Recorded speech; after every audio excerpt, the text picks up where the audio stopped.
the show on the internet where we answer your traffic and police questions. And today we're joining Jerry Agar on News Talk 1010. That starts at 9:35. And yeah, it's going to be on the air on all sorts of social media platforms. And you're here joining us. I'm really excited. So buckle up. Get your questions ready. If you're watching on Twitter, I apologize in advance. You can't ask questions here. We love you, but you got to go to the other platforms. Go to trafficcop.ca.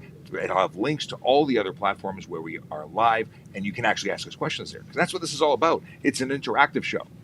1 minute and 19 seconds left. Ooh, the countdown. This is fantastic. Never actually done a pre-recorded countdown before, so this is new. But Jerry Agar, and then we're going to do an hour and a half long live because we don't want to take away from TikTok or YouTube time. So we'll start right here.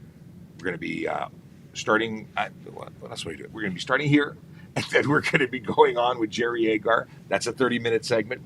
10 o'clock rolls around. It's just you and me, unless Erin sticks around. But Erin Urquhart from Parking, she's going to be here for the first 30 minutes talking about parking stuff, answering questions about parking. And we're talking about Bell Let's Talk Day because that's today. What do you want to talk about? We want to know. Let us know. If you don't already follow us, please do. If you got some time, you got 34 seconds, you can share this live in preparation for going live. Share it with everybody you know. Share it with the good drivers, the bad drivers, the people you like, the people you don't like, the people you want to improve. They'll love you for it. They really will. All right, 22 seconds left. I'm just going to keep you in silence while I wait for the scene to change and fade to live because it'll be live when I'm at 15 seconds. Yeah, when it goes live, this will fade away and then something else will come in its place. It'll be me. 5 seconds.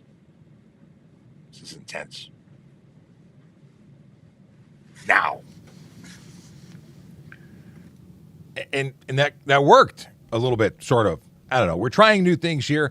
I'm Sean Shapiro. That was me, too. I recorded that a little earlier. I wanted to buy some time to make sure we had all our streams running properly. And, we've got a great show for you today. What is the great show? Well, we're going to start with Jerry Agar on News Talk 1010. Joining me off camera, but in studio, is Erin Urquhart. How you doing, Erin? Hello. Good morning. I'm well. How are you? I am doing fantastic. Fantastic. Now, I'm waiting for, I should send a text or a message saying that we're ready to go. But we have the producer at the Jerry Agar Show who will be connecting with us in about 5 minutes. So we're a little early. We're doing that thing, and we're ready to go whenever they've got some questions that they've been talking about on the air. We were listening earlier, so that's exciting. So I love it when there's my notification saying that we're going live. Yeah, I love it when we go live with Jerry because it adds a different dynamic. Let me actually, speaking of, there's News Talk right there. They've helped thousands Hello, of good families morning. with their real estate needs, and they have experience in every that's market you can imagine. Control room audio. You're listening to Jerry Agar stream. So he's experienced it all, whether if you don't mind buying or muting selling. Jerry so we don't hear you're going him, to get great advice drop him down here. guidance, and they've got that multi-million. They're going to drop him down. It's overpowering when we're not in a conversation. But if you want to call into Jerry's show, no problem. You can dial 416-872-1010. That's 416-872-1010. And when you do that, you will be able to, try and get on the air with Jerry and ask questions in the queue there. Of course, you've got all that access with us directly by text. Mind you, you can also get us at the Volley app, which is trafficcop.ca. You can send us video, voice, or text. But it's nice to be on the radio in Toronto. It is for me anyway. You can also text them 71010 to do that.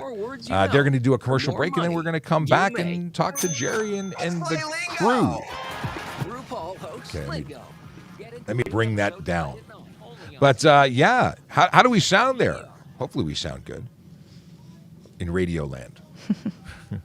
So, you know what? They popped in right after we started, discussing stuff and things. Today's Bell Let's Talk Day. That's an important day. We want to. I got a sticker. Did you get a sticker? Me? I got a sticker, a Bell Let's Talk Day sticker. No, not yet. I'm sure there's. I don't know where they came from, but I got one, so I'm happy. Why am I getting interference? Who's giving me interference? Okay, maybe that's what it is. Occasionally we have interference and we have no idea why. We got electric crystals. What about warning? We have lots of things. If you've got questions you want to ask and you want me to talk about them on the radio, make sure you mention the fact that you've got questions. Use the Q&A functionality. We are currently... okay, what's this? What do we get? I'm just reading a message. It's behind my phone. Incoming snow. Okay, we're going to talk about the storm. Sean, can you hear me? Yeah, I hear you just fine. And so does TikTok. They hear you too. Oh, cool. What's up, TikTok? Coming up in 2 minutes here. Excellent. We will wait patiently and jabber on about other stuff. But again, if you want to call into Jerry's show, it's 416-872-1010 or text 71010. And you'll get in the queue there and possibly be able to talk to us live on the air. But we are going to be on TikTok right up until 11 o'clock. The first 30 minutes is with Jerry, and then we do our own thing for the next hour after that. If you got questions about traffic police or parking, today we have special guest Aaron Urquhart, TPS_Bikehart. The guru of parking. Are you the guru of parking? I guess. I call myself the face. The face of parking. Not just the sees my face. Well, it's good to have you here. We're glad. It's always nice when you can hang out. Yes, it's been a while. It has been, but it's good. It was not you're not a has-been. What did Blog TO call you?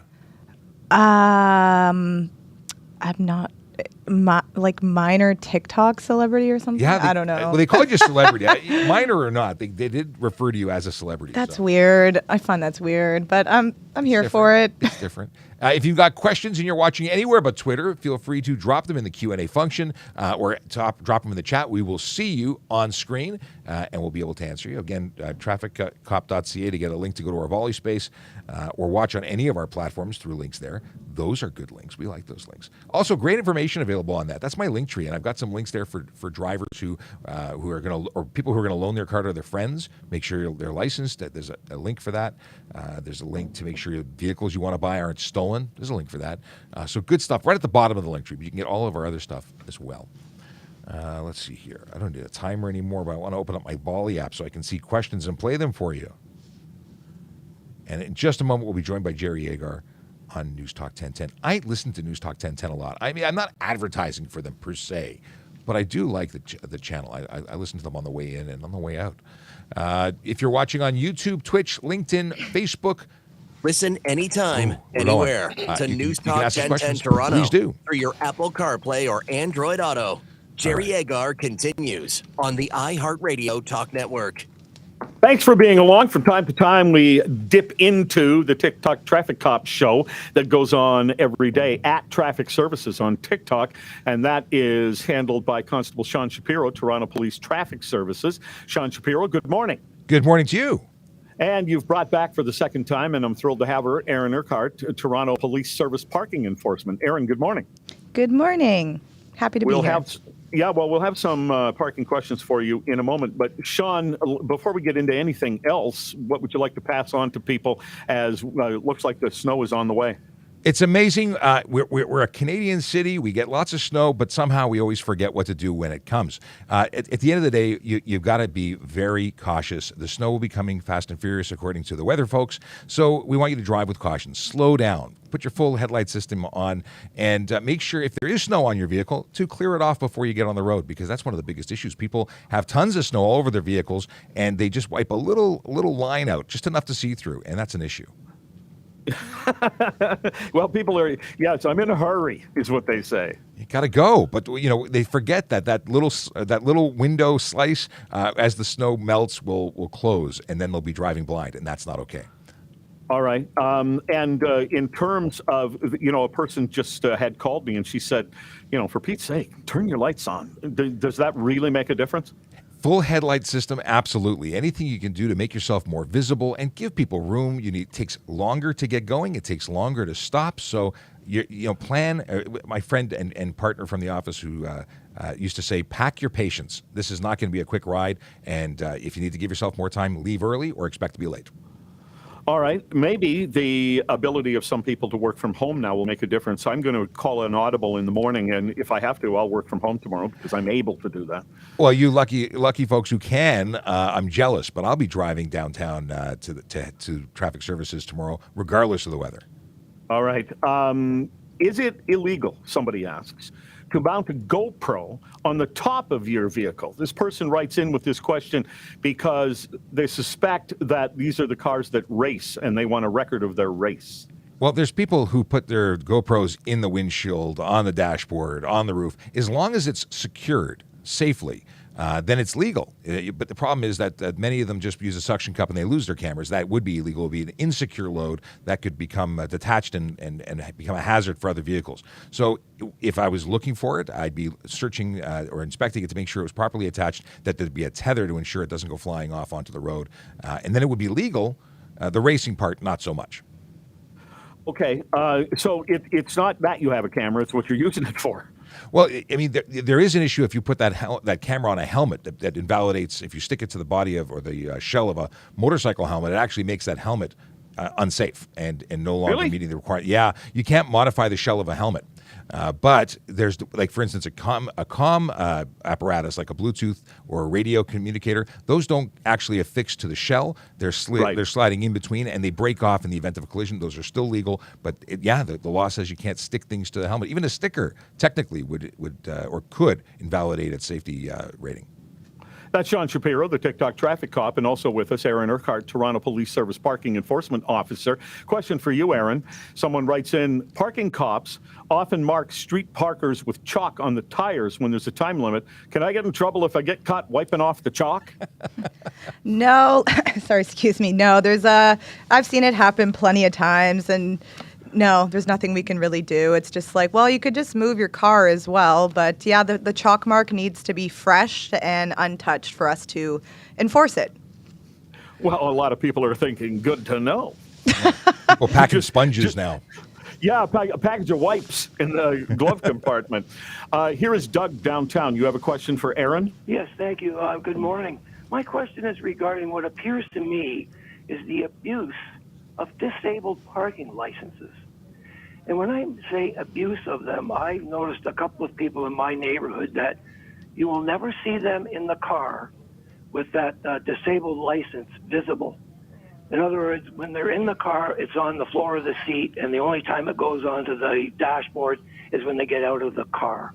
Is there a way of finding these people? Because they're taking up a lot of parking spots, and I think they're just they're abusing this license.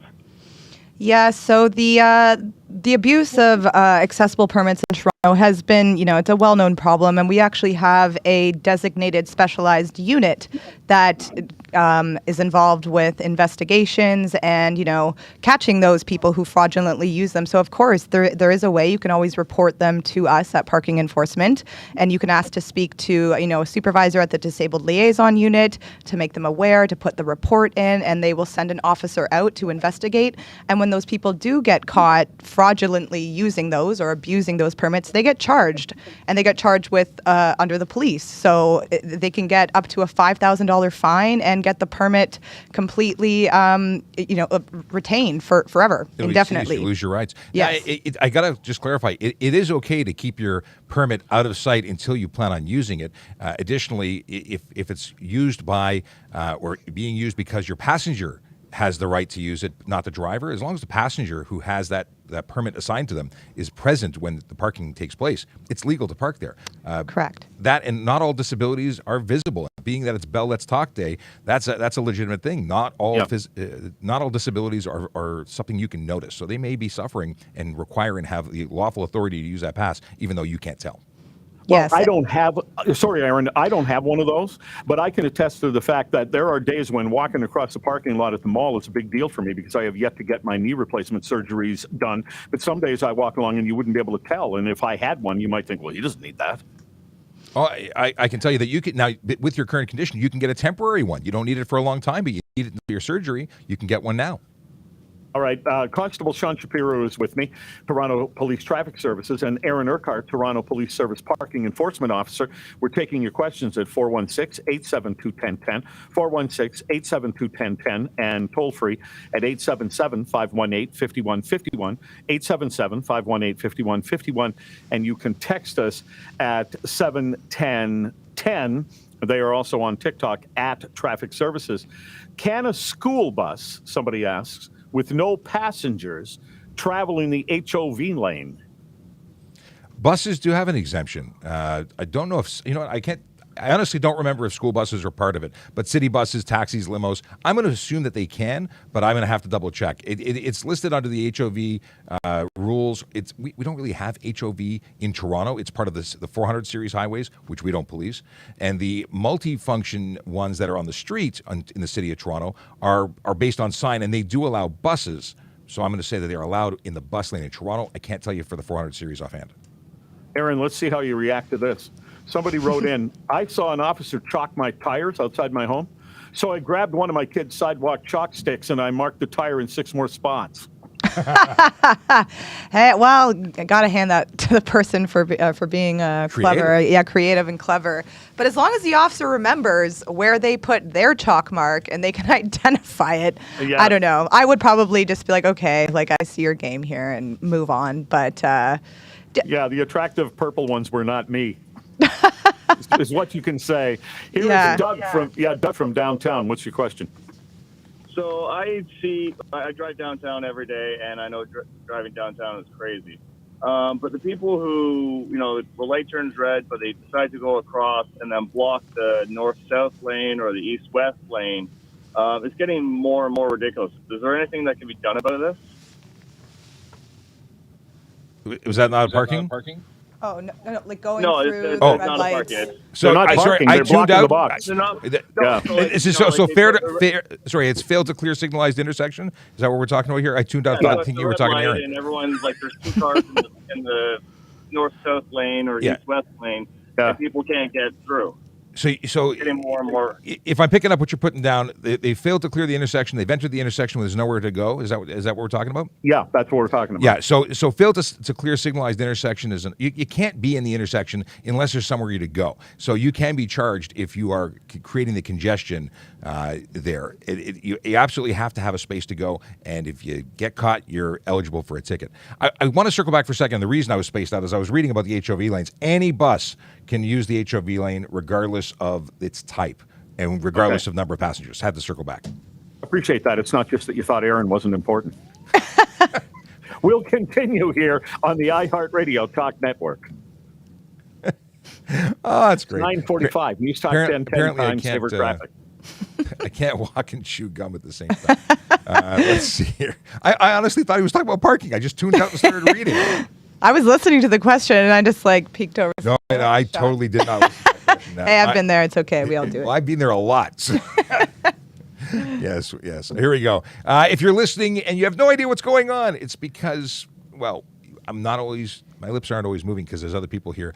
We're not only connected to News Talk 1010 and the Jerry Agar Show, where we're taking your traffic and police questions, where you can currently call in and get on the show after the commercial break, 416-872-1010 or text 71010. You can also ask us questions right here on TikTok or whatever platform you're using to watch us, because we're on a whole bunch. We're on YouTube, Twitch, LinkedIn, Facebook. We're even on Twitter, but we can't hear from you on Twitter. We're actually also on this magical Instagram. Hi, Instagram. You're like the loners over here in the corner that I'm ignoring, but we love you anyway. It's funny. A lot of people reach out and say they use Instagram to watch us, and I'm like, really? Why? No, my wife watches on Instagram sometimes. But YouTube and Twitter, I think, are our biggest platforms. We have regulars on all platforms, but TikTok's by far the number one. If you're on Twitter and you want to ask us questions, don't use Twitter to ask it because we can't see. Jump onto one of our other platforms, trafficcop.ca, to jump over and get links to all our platforms so you can get involved. Once the commercial break is done, we'll be back with Jerry. But in the meantime, I can tell you that I got a whole bunch of questions to discuss. And let's see here. I don't right now have any documents from immigration. What is this? So Elias wants to know about... Is he eligible for G1 because he's new, he lives in Windsor, doesn't have any documents from immigration yet? You need to go to drivetest.ca. They'll tell you exactly what you need to bring in order to prove your eligibility, as long as you're a resident, you don't have to be a citizen to get a license. So as long as you have identification and some proof that you're a resident, I imagine. But check drivetest.ca. That's where the information is going to be. And good luck to you. Study up before you go, because as much as it's not a difficult test, it may be if it's challenged with language. Mind you, I think it's available in a bunch of different languages. So get all the information you can before you get there, so you have a successful experience. There was something I wanted to mention. What did I want to mention? Oh, somebody asked while we were talking about the accessible permits, how does one report accessible use abuse? Aaron? Sorry, say that again. Not there. We're 1 for 1 now. Yes, tied. We're tied. Oh, sorry. How does somebody report an accessible use abuse or permit abuse? So you can definitely give us a call at parking enforcement, or you can do the online complaint. But if you really want to get your message across, or I could even, recommend sending an email to our disabled liaison unit. You could reach out to parking enforcement to call to get that information of who to contact and to, put your complaint in, report what's going on so they can investigate it further, send an officer out. And when I say send an officer out, so they'll go to where this car is parked, and the officer will sit there and wait. It's almost like a private investigation type of thing. We have unmarked vehicles for said investigations. And when the person comes back to the car, the officer approaches, asks them to inspect the permit, and then it goes from there. So that's just sort of a little backstory on what goes on with the accessible permit investigations. And very often, I've been called to serve documents onto a vehicle owner or someone abusing it, because an investigation has taken place and it resulted in charges, and I've gone and served those charges or those documents to lay the charges. And it does happen, and it should happen. These are things that if you don't qualify, you shouldn't use it. It's there for the people who need it, and there's lots of people who need it, so don't mess around. Okay, are motorcycles allowed to ride in the HOV lane? I'll give you the quick list. It's a I thought we were coming back here. So you can use it. So if you don't have two people, because if you have two people in it, including the driver, a car, van, light truck, commercial vehicle less than 6.5 meters long, with a gross weight of 45 kilograms or less, or a vehicle towing a trailer with a combined vehicle trailer length of less than 6.5 meters, that's with two people or more. But for vehicles that are at all times, regardless of the number of passengers, are buses, licensed taxis, and airport limousines, not Uber or rideshare, emergency vehicles with Ontario Green license plates, or motorcycles. So yes, motorcycles can in fact use the HOV lanes. Now we're talking HOV lanes are officially the ones on the 400 series highways. The ones in the city of Toronto have signage. The signage dictates what can be used. If you don't see a motorcycle, don't use the lane. If it's just buses, it's just buses. That's not a true HOV lane. It's a multi-purpose lane, and its use is dictated by the signage hanging above it. So thank you for the awesome question. If you don't already follow us, please do. We do this Monday to Friday from 10 to 11. Today we started at 9:30 because we're joined by Jerry Agar on News Talk 1010 to do this on the radio. I love being on the radio. Jerry's an awesome guy. I've said this before. Not everybody believes me. Jerry Agar continues on the iHeart All Radio. right. Here we go. Back. We're back. We're almost back. We're waiting. If you at Traffic Services, and we dip into it from time to time and take your questions. And a special guest today, Aaron Urquhart, Toronto Police Service Parking Enforcement Officer. Aaron, I have a question for you, actually, and it is this: if Sean's not listening to you, can he get a ticket? Yes. For what? Or I'm like, well, I'm just meaning in general, he can get a ticket. Yeah. Inattention, Sean. Yes. I know you were looking something up. I'm just teasing you. Okay, so here's a story on the CBC. 170,000 blue license plates still on the roads 3 years after Ontario promised to pull them. Are these things causing any problems? I'll start with you, Aaron, and then we'll go to Sean. The blue license plates? Well, in terms of the only problem that I can think of off the top of my head is when we have to take our pictures for our evidence in our handhelds when we issue tickets at night, especially because they are you take a picture of it, and unless you're really close or there's good natural lighting like a street light, it just completely reflects on the camera. So that's one challenge. But in terms of anything else, I'm usually out during the daytime ticketing, so I can see them visible. I don't know about Sean, if you have anything to add to that. They're horrible. They really don't function. The thought was great, but they do not show up on cameras, and they're difficult for police to see, or for anyone to see for that matter. So whether you're reporting a collision, a fail to remain, it does add a challenge, and it'll be great when they're gone. They're not being issued anymore. They've reverted back to the old style blue and white plates, but until they're gone, they'll continue to be an issue. All right, and joining us here by phone, Sam from Scarborough. What's your question, Sam? taking my call. My question is this. I've complained about parallel parking on the boulevard, cars on both sides of my property parking on their grass, a car parked in their backyard for years. I've called 311, crickets.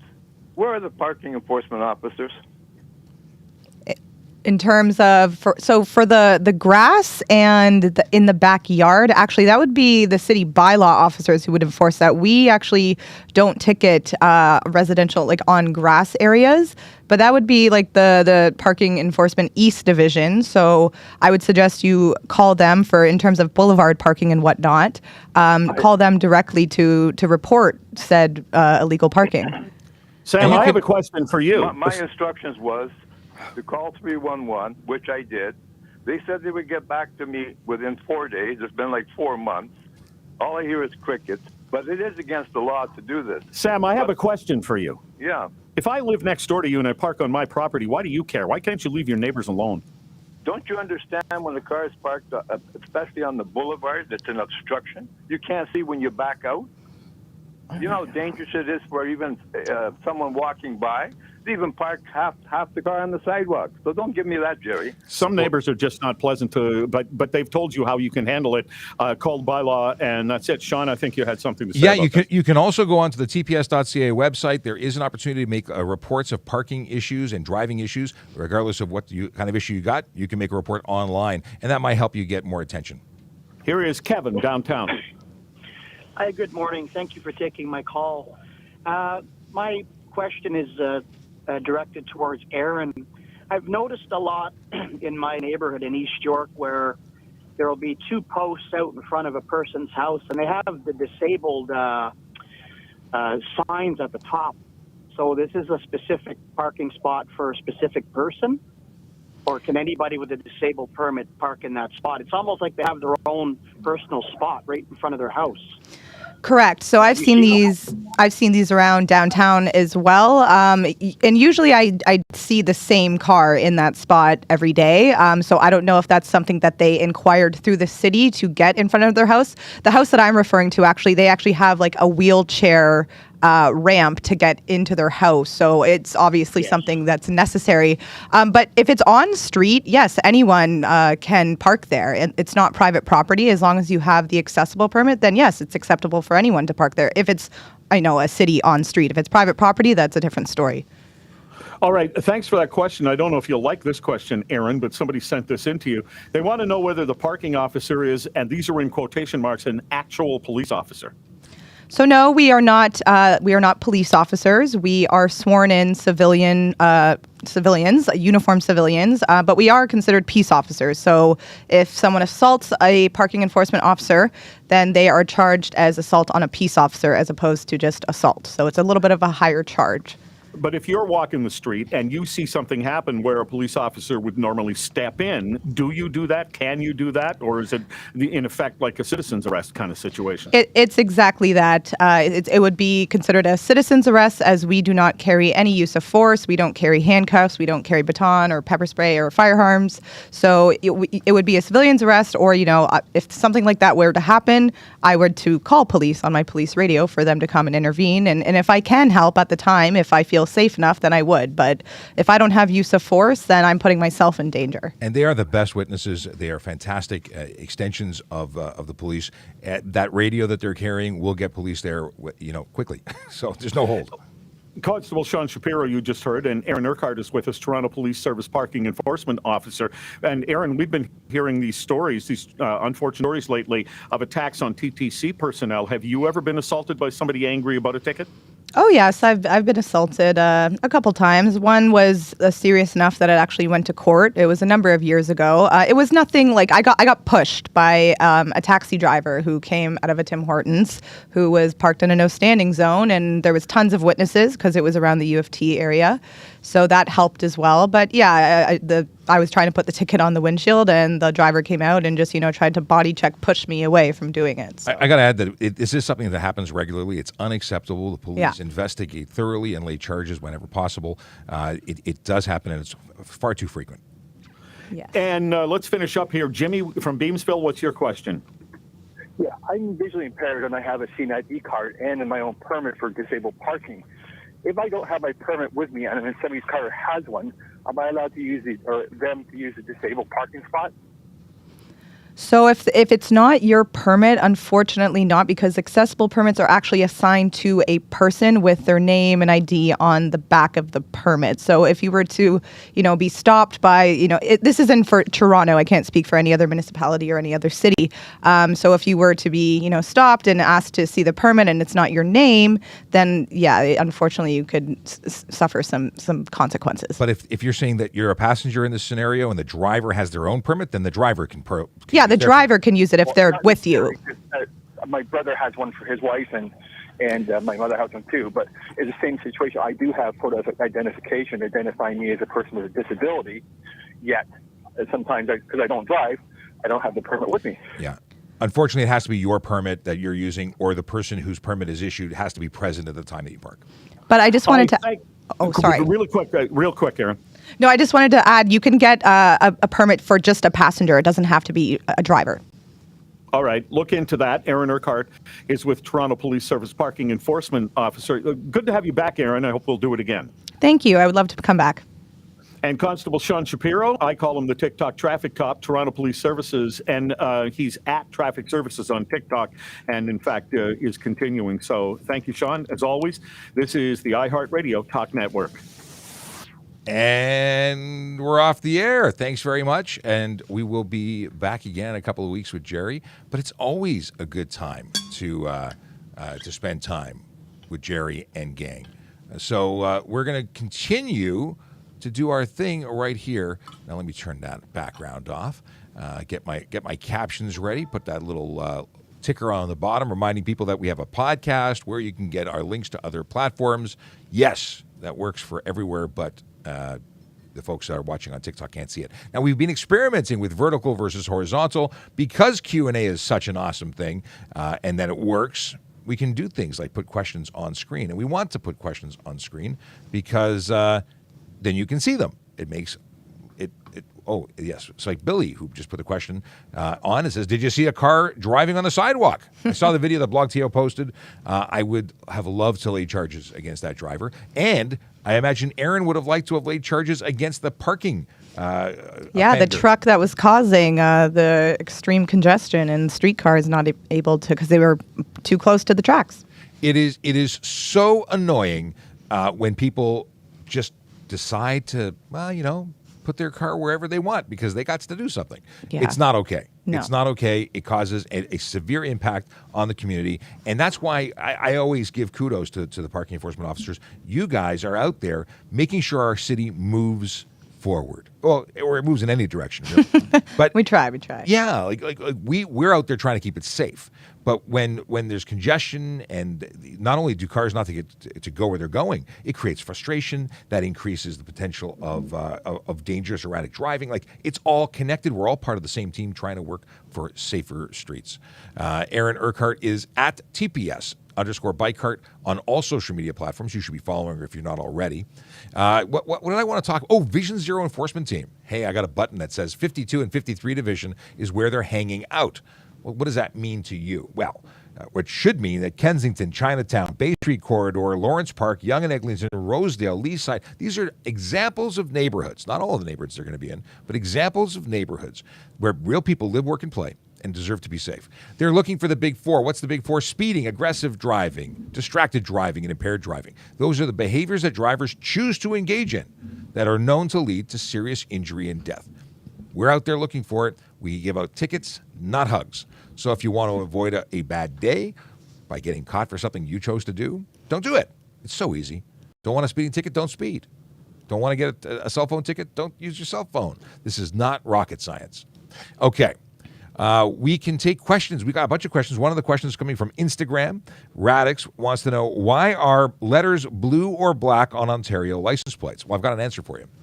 The answer is blue is for passenger or non-commercial vehicles, and the black ones are for trucks. Now, trucks can be purchased and used for personal use, and they get a sticker on the front plate where it says it's not for commercial purposes. But they are trucks by way of their VIN number identifying them as trucks. They qualify for black plates. And the only time you'll see a blue plate on a truck is if it's a vanity plate. It should not in any other way be on a truck. So thank you for that question, Radix. What is this? Can small snowplows cross red lights on live traffic? No. Nobody can cross red lights in traffic of any kind, plows or otherwise, unless it's a green light. You can't go. The only people who can go through a red light are police, fire, and ambulance, and even they must come to a complete stop before proceeding through an intersection. They are obligated to make sure it's safe to proceed prior to proceeding because they're responsible for everything that happens after they enter that intersection on a red against the traffic. Somebody asked a question earlier, and I thought it was awesome. Do you think I'll be able to find it? I don't know. I don't know if I'll be able to find it. But I want to tell you that the question is, can you pass a police officer who's traveling below the speed limit? And legally, yes, you can. If you're talking about passing a vehicle that is traveling at the posted speed limit, then you're speeding by passing them, and you should be stopped and charged. I bring this up because somebody tagged me on a video. I don't recall who it was, but I was tagged in a video, and it's the TikTok lawyer. I love his stuff. If I can find it, I'll play it for you right now. Oh, is that guy with a really big smile? A big smile? I don't know. Let me see if it's the same person. The big smile person. Hang on a second. Here we go. So I love his explanation, and it echoes everything I say, so I'll just play it for you right here. Lawyer's reaction. 1, 2, 3. Oh, yes. I love this guy. Shut the fuck up. I can't. It was beeped out. Oops. I hope he pulls you over. Oh, he's pulling you over. Why? Overtaking a police officer may not be the smartest move in the playbook, but the question is it unlawful? Now, going 60 in a 55 is still going above the speed limit. It's a speed limit, not a speed suggestion. Even going 56 in a 55 is breaking the law. Ladies and gentlemen, it makes this young driver guilty of a traffic infraction. Yes, speeding anything over the speed limit is against the law. I know it's not rocket science. I know many of you know that. But I felt vindicated when somebody else put a video up saying that you cannot exceed the speed limit to pass anyone, never mind a police officer, which you really are asking for a ticket if you pass a police officer above the speed limit. Because guess what? We know how fast we're going. If you're going faster than us, you're speeding. The actual accurate speed that your vehicle is traveling is irrelevant, right? You're exceeding the speed limit. All I have to do is prove that you were speeding.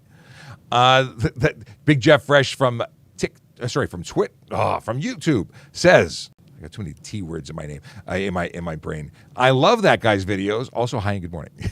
Big Jeff Fresh, thanks for the shout out. You would have seen that on screen if you were watching on YouTube, but those on TikTok can't see it. And those on Instagram can't see it either. Okay. What is this? Oh, here's a question for you, parking guru. Do couriers have some sort of deal made with the city? Because sometimes I see deliveries, vehicles with multiple parking tickets on their windshield. I do not know. From my knowledge from, in the past, when we used to have court, yes, I do actually remember there was a FedEx employee that was there who would handle all of their parking tickets. I think they would plead guilty to them all, and I think they would get some sort of reduction in the tickets. Again, that was years ago. That was way back, 2017 or 2015 up to 2018. Now, I'm not sure because the process of ticketing got changed, and it goes through the city of Toronto. So interesting. Yeah, you would have to ask those courier companies. I would assume that it's a cost of doing business. Yeah. They accept that there's an issue. For a long time, with rush hour route and delivery stuff, you guys were towing those vehicles. Oh, yeah. Well, we actually had a heavy tow initiative going on, before the pandemic. And any large truck, whether it was a courier or like a shred-it truck or an Iron Mountain, we were towing them if they were parked illegally in no stopping zones because they were an issue with blocking a lot of the roadways. I like it. No one should be blocking roadways. Nobody should be making life more difficult and more dangerous for everybody else on the road. This is about community, and there are ways to park. It's just lazy drivers. Their efficiency. Maybe they're efficient drivers, are hard workers, but they're making life difficult for other people, and they should be tagged, ticketed, and or towed. And you feel free to disagree with me or agree with me. Let me know what you think. Is the penalty more severe if I hit a police car? you mean punch a police car or get into a collision with a police car? The penalty is not any different. If anything, a minor collision with a police car may find you being us being very lenient, because we're really just doing the same thing and exchanging the minor collision information. Like it has to be investigated on scene, but if it's a collision that we would have sent somebody else to a collision reporting center, you shouldn't get treated any differently. So we would keep it pretty light in most situations. So no, it shouldn't be more severe if you hurt a police officer in doing so. They expect you to be charged appropriately, but that's different. What is the fine for radar detectors? $170, 2 demerit points, and something you should know. We have the authority to search and seize. Search and seize. I should pronounce things properly. We can search the contents of the vehicle, the persons within the vehicle, if we believe that device exists within the vehicle, because it is illegal to possess, purchase, sell, transport, use. Any which way you address radar detectors or jammers, they're illegal. And jammers are very often installed, and we can uninstall it. It doesn't. We don't get a ticket and go away with your stuff. We take it with us. It is evidence. Yes. Now, Chase wants to know, can police use their discretion for criminal charges? To some degree, discretion exists. There are charges where there is no discretion. We don't have discretion on murder. That's a shall arrest, not a may arrest. But there is discretion for the minor stuff, and you can explain some of it away. But generally speaking, we're going to arrest people and charge people. Let's see here. Can you dumpster dive in Ontario? So dumpster diving deals with trespassing very, very often. If the dumpster is on the street, they've taken their garbage to the street, I believe it's fair game. And this is not my legal opinion. This is my understanding personally. But if you are, because I've never investigated dumpster divers, but if you're entering the premises, if you're entering their private property, my understanding is they retain right to it until it's put out for pickup. So you may be fined, you might be charged, arrested, or otherwise for trespassing. So I would suggest against it. There's a lot of places destroy the materials or crush it to avoid people from diving. It's also dangerous. You can get really hurt. You don't know what's in there. So I would truly suggest against it for your own safety. Let's see here. What is the highest lift kit I can put on my truck? I've been told 3 inches is the highest. Anything beyond that, and it has to be approved for anything higher by the manufacturer. And there's all sorts of MTO rulings where maximum height of headlights from ground to the middle of the headlight. There's also a minimum distance from the middle of headlight to the ground. So check with your mechanic to get information as to whether or not they will certify it that way. Because you cannot sell the vehicle like that.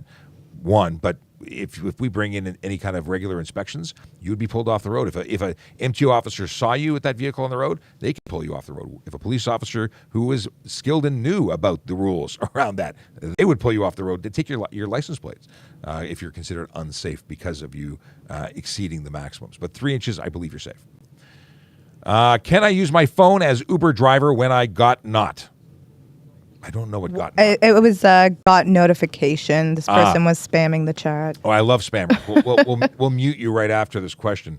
I think there you they go. were already muted. Oh, really? Okay. Well, let's just. Maybe not. Maybe it was just for a duration of time. But We'll mute him again. So the answer is no. You have no special authority as an Uber driver. You are a civilian operating a motor vehicle, and you have no special privileges. That being said, you can answer and hang up a phone call. That's the extent of your touching the screen. That is permissible. You would require you to be legally parked. That means no parking zones, no stopping zones, no standing zones. You can't be in those zones because you're still eligible for a ticket at that point. You shouldn't be shopping for work while driving, right? Shopping for jobs or gigs. You should be legally parked and safely perusing your phone, and then at which time you accept a job, then you can hit the road safely. Okay. Somebody is suggesting that police give persons of color a hard time. I don't pull people over for being a particular race or sex. I pull people over when they are violating the law. So it's a lottery. I don't know who's going to be behind the wheel until I get up to the car. And everyone gets the same treatment from me. So I don't know why you're making a generalization like that. If you've had a bad experience, I'm sorry to hear that. It wasn't from me. So I don't generalize, so I can't speak for anyone else who would have given someone a hard time. Let's see. Failed to stop at red light due to emergency vehicle, HW. You can't do that. You have to stop for red light. If an emergency vehicle doesn't give you authority to go through a red light, and people will argue, but I'm saving a life. No, you are not saving a life. You are putting lives at risk. There are rules and regulations and training that goes into police officers, emergency services persons who are trained and lawfully permitted to proceed through red lights. You have to come to a complete stop and make sure it's safe, and you have to have full 360 lighting as well as a siren system. So if you don't have that, and you're not a police, fire, or ambulance driver, you don't get to go through the light. And if you do, you get charged. At least you should, because guaranteed arrival. It's all about arrival. What steps should I take right after a collision? This is a great question. First of all, we have a great page on the Toronto Police website, tps.ca, that you can navigate to get information about when you need to report a collision, how you can go to report a collision, if you need to be on scene, if you need to go. There's a whole bunch of stuff. But let me tell you, the first thing is make sure everybody's okay. Because when you call 911, you want to be able to tell them if you need an ambulance, if you need fire. And your safety is paramount. Now, if the vehicles can be moved very often, and if there's no serious injuries involved, moving the vehicles off the roadway is a good idea. If they're drivable and you can move them off the roadway, you can go to a collision reporting center if they're drivable and there's no serious injuries and there's no criminal activity. Like there's conditions where you can get out of the way and be safer than standing in the middle of the highway, which I often see people doing. Aaron, have you seen that when you're driving around, people just standing in the middle of the road? Oh, yeah, all the time. Or they just like pedestrians that just cross when, like in the middle of the road.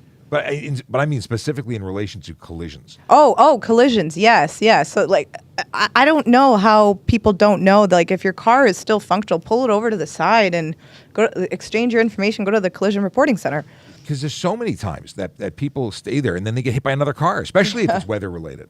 So if we look at specifically when to report, this is on the tps.ca/services/collision-reporting. Just go to the main page. There's a button. You don't need to know the URL. Collisions where a person, so this is the when to report. The Ontario Highway Traffic Act requires that all collisions where persons are injured or a combined damage valued at more than $2,000 to vehicle or property or damage to any private, municipal, or highway property to be reported to police as soon as possible. Police will attend the scene in cases where someone's transported by ambulance to hospital. If there's any criminality, if you suspect there's impaired driving, drugs, someone's an unlicensed driver, these are all reasons that police will attend. But in many cases, they can be referred to a collision reporting center where police are on hand to take your report. And a lot of it's electronic. Now, I should mention that we have 3 reporting centers, 2 of them for automobiles or motor vehicles, and 2 of them, or 1 of them that is specifically and only available for pedestrians and cyclists. So, here's some more stuff. When will police attend a collision? I just talked about this. The collision involves a fatality. The collision involves a serious personal injury where the person is transported to the hospital. Criminal activity is involved. Collision, impaired driving, stolen vehicle, or assault. Collisions involving the transporting of dangerous goods. Didn't mention that one. That's a good one. Collision involves a person who is uninsured or is a suspended driver. Simply not having an insurance card does not necessarily mean the vehicle is not insured. These collisions can be referred to the CRC. Collision involves damage to private, municipal, or highway property. Collisions involving cyclists, pedestrians who have been injured and require transport to hospital, or they remain on scene. If they remain on scene, we can attend. Collisions that occur between 11 p.m. and 6 a.m. And where any vehicle is not drivable. So these are the things. But there's a lot of ways of dealing with it. I got rear-ended on my way home from work recently. I was able to go to a collision reporting center because the vehicles were drivable, and there were no injuries, and there was no criminality. And that was great because we didn't clog up the roads for 3 hours unnecessarily. Sometimes people just call and demand. They don't want to go to a collision reporting center. That causes issues. So hopefully that helps you out. If there's something I didn't talk about, if you think that we should add something. Sarge, did we miss something? No, it sounds good. Sounds good. He gives thumbs up. Okay.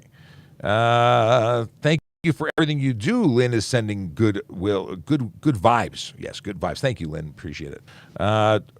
Explain laws concerning historic license plates? Yeah, I was like, what?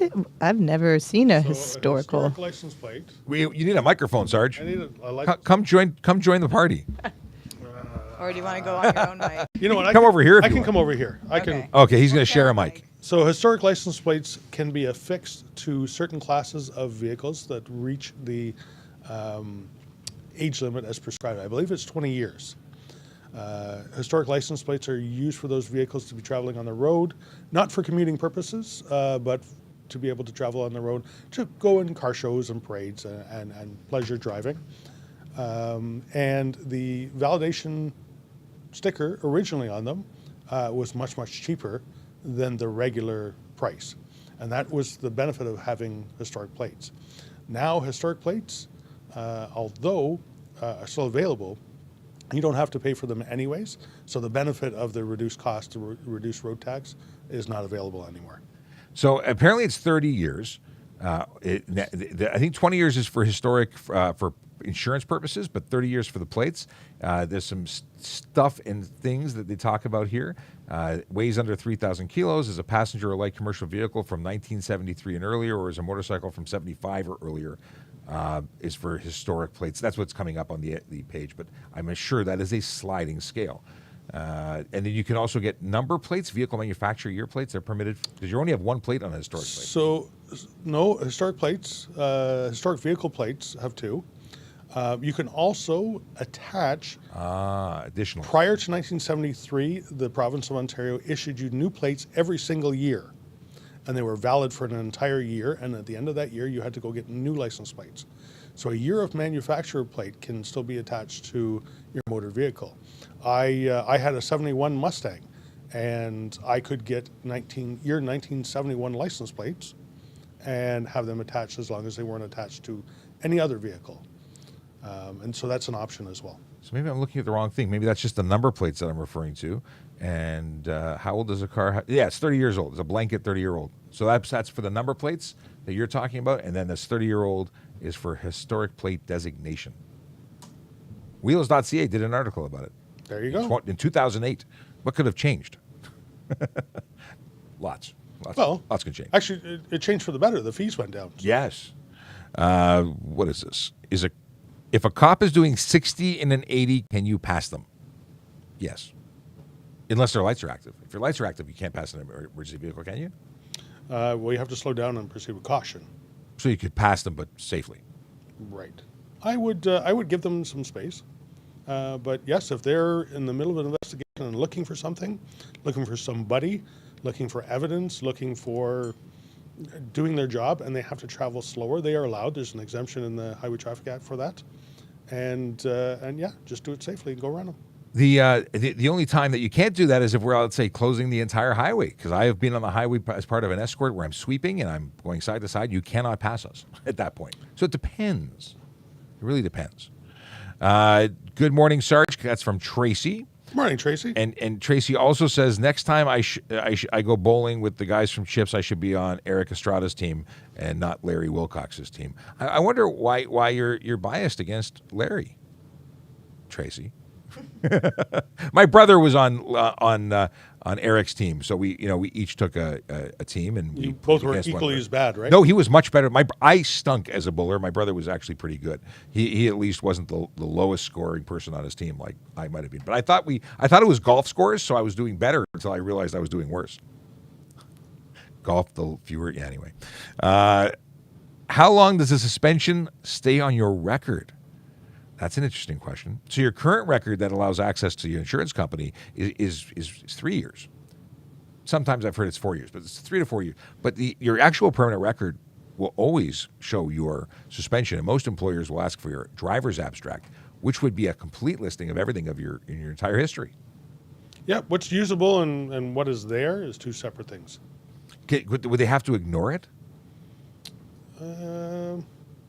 That would be up to their employer to do. Well, that's what I mean. I guess because I don't know how that works. It's going to be up to the employer. But in terms of convictions, when we talk about how long does a conviction stay on your record, that's 3 years from the date of the conviction, whereas points stay on your license for 2 years from the date of the offense, which is weird. But in terms of your suspensions, they don't go away. They're always there.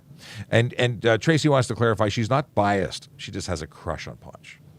Or always had a crush on Punch. Aww. Somebody asked me to tell him that he was sexy, and I thought that would be awkward. Over the line. So I didn't. Yeah. Because I was not prepared to have to try and defend the fact that it wasn't me saying it. It was somebody else, and they would be like, yeah, right, whatever. Yeah, so I just didn't go there. So sorry to the multiple people who asked me to tell Punch things and send messages of love. Let's see here. Jacob says, good morning. And he says it again. He says, holy crap, those are nice specs. Like my glasses. I like my glasses too. I quite like them. When I was in LA, I was playing this show on the big screen because we were talking about it. And my brother says, those glasses are really good on camera. I'm like, yeah, they are. I planned it that way because I had other glasses that were less blue, and I liked having the blue. Anyway. There's a parking question here in the Q&A. It's quick. Someone's just asking, parking enforcement, can they be undercover or must be in uniform? No, we are always in uniform. There is never a civilian, in civvy clothing giving tickets. I know there was that guy who was impersonating a parking enforcement officer a couple months ago that was in the news. No. That's always in uniform. Not a good idea. Yeah. I wonder if it's the same for private property folks that are licensed under the city. I'm not sure. Well, my condo, my concierge just got MLEO trained, but he's in like a security concierge uniform, so I don't know. Interesting. Brandon wants to know, is transporting a radar detector in the trunk illegal? Buying, possessing, transporting anywhere in the vehicle is illegal. Using, obviously, is illegal. The only time it's legal is when the item is in its original packaging and being transported by the manufacturer out of the province. Otherwise, you have it, it's illegal, and you can be charged, and it can be seized, and all sorts of things. The reality is that if it's in the trunk not being used, I would have a hard time having a belief that it was there. What would indicate that I should be looking for it? But if it was found in a search, you could be charged. What do we have here? Fines in const double when not posted with worker. I didn't know. Construction. That. Oh. Fines in construction double when not posted with worker.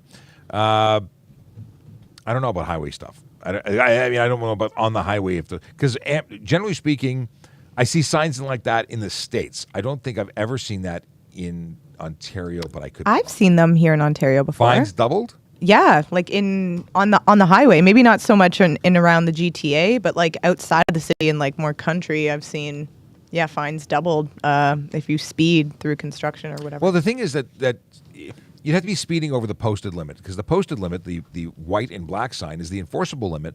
The orange signs are cautionary. They're not enforceable. So if you were doing the speed limit when it said, like if you were doing 80 when it said 40, you're not actually speeding. You're being dangerous.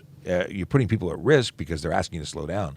But you're not, the speed limit hasn't changed. That's why we erect signs that are regulated signs when we are changing the speed limit for an area during construction work. You know what? I think I was just actually thinking of it was more in like school zones, like fines increased in community school zones. Is that correct? School zones would be doubled. Yeah. Okay. Maybe that's what I was thinking of. But I think I've seen them on the orange signs too, which you just said are not enforceable. Well, you know what? It's a muddy thing because my understanding, and from all the conversations I've had with the training sergeants and so on, is that they're not enforceable because I believe that they were, and I was wrong. Yes. It's actually just like us, the yellow, like they're cautionary signs for parking. We can't enforce those. So you'll see like courier delivery zones, but it's like that yellow caution color, and we can't enforce that. The more you know. The more you know. Are wide body kits allowed in Ontario? There is a maximum width of a vehicle in Ontario. As long as you are not exceeding that number, which I do not know offhand, then it's legal. But wide body just means that you're extending the fender flares, generally speaking, like a Porsche Rough. That's a wide body kit, and it's legal. Let's see here. What happens when a stunt driving charge is dismissed? It means you're not convicted. That's it. The stuff that happened before court still happened. We don't go back in time and change it. You're still technically, you were guilty. You just happened to get out of being convicted. So you don't see the additional 1 to 3 years. You don't see the $2,000 to $10,000 fine. You're not at risk for the 6 months in jail, up to 6 months in jail. There was a 6 somewhere. But you don't get reimbursed for your towing or storage, and you don't get the 30-day suspension back. Like, you're still responsible for that. That happened because you did what you did. And there you go. Is there a ticket for accelerating too fast even if the posted limit isn't broken? That is a question we get a lot. The behavior of accelerating rapidly could be perceived as stunt driving. It could be racing, could be marked departure, it could be a bunch of different things. And yeah, you could be charged for stunt driving. Accelerating rapidly puts people at risk. Drivers are expecting you to do the right thing, to drive appropriately. Pedestrians are making judgment calls as to how quickly they need to pass or cross the road. You driving that way, accelerating rapidly, this is not a racetrack. Don't do things that are racetrack things. Yeah. Let's see here. Jeff says, I know also in the States you have to turn your headlights on when approaching and passing through a construction area. Is that the same here? I have never heard of anything like that in the HTA. I've never heard of it in the States either. So maybe some states have that, but I'm not aware of anything like that in Ontario. The first time I've ever heard of that in my life is what I'm saying. Is it illegal to do burnouts when leaving car meets? It's illegal to do burnouts anywhere, whether it be on private or public property. That would constitute stunt driving. That would be a 30-day suspension, a 14-day impound of your vehicle. And yeah, and as the, to tack on to the previous question, even if you don't get convicted in court, the immediate administrative consequences remain. Because people are like, I got off the ticket, I want to sue for the towing. No, you got those things legitimately. But the games that are played in court don't. That's in fact the reason the provincial government created these administrative consequences, because people were getting off in court, and they were doing it because people, were taking too long to get to court, or someone was sick that day and couldn't testify. So through games, they got out of the convictions, and they said, no more. This is too serious. Can a tank park in a residential area? Well, it depends if you mean like my Ford is a tank, or you mean like a actual Abrams tank, military tank. I think that a military tank can park wherever it needs to park. Where do I go to exchange a U.S. driver's license in Ontario? So you go to the Ministry of Transportation, you go to Service Ontario. You may be able to do it at a drivetest.ca location, but I would aim for a Ministry of Transportation Service Ontario branch, because that's where all the applications. But check with them online ahead of time. I wouldn't drive around unnecessarily. Find out exactly what you need and go to the right place. But it is a straight exchange for an American license as long as you meet the requirements. Is the traffic light behind you working? It's being wired up so that if I plug it in, it actually lights up. Is it plugged in? No. Otherwise, it would be lit up. There's no switch. So rather than live plugging it in and out just to have... In fact, this is only recent that I've started having it visible on screen. They want to know if the traffic light works. Yeah, I saw that question a while ago. I believe it turns on. It turns on. But it doesn't function. It's too bad. When we get into our new studio space, maybe we'll be able to rig it up and wire it. Oh, Sarge is going to plug it in.